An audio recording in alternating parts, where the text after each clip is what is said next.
Seorang ibu muda warga Babakan Madang, Bogor ditetapkan sebagai tersangka terkait kasus rekayasa penculikan.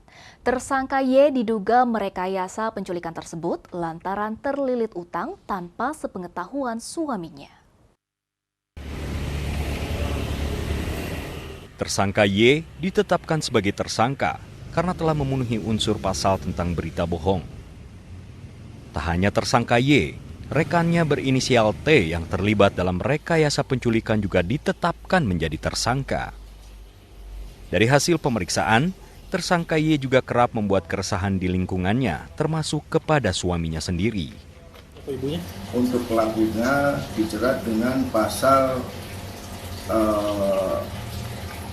55 ayat 1 ke 1, kemudian dijunturkan pasal 14 ayat 2 Undang-Undang RI tahun 1946 tentang peraturan hukum pidana. Ancaman hukumannya 3 tahun. Sebelumnya tersangka Y diduga membuat rekayasa penculikan. Motifnya karena terlilit utang, karena sudah menggunakan uang sebesar 45 juta rupiah tanpa sepengetahuan suaminya.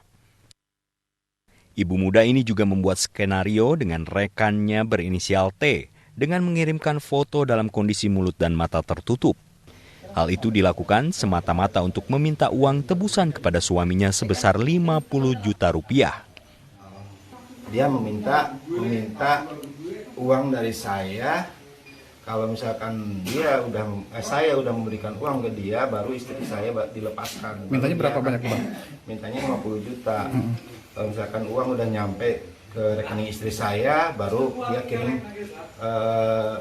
kirim lokasi tempat istri saya berada. Namun dalam kasus ini tersangka hanya menjalani wajib lapor karena pertimbangan ancaman hukuman dan tersangka merupakan seorang ibu yang anaknya masih balita. Dari Kabupaten Bogor, Cahyat Supriyatna, iNews melaporkan.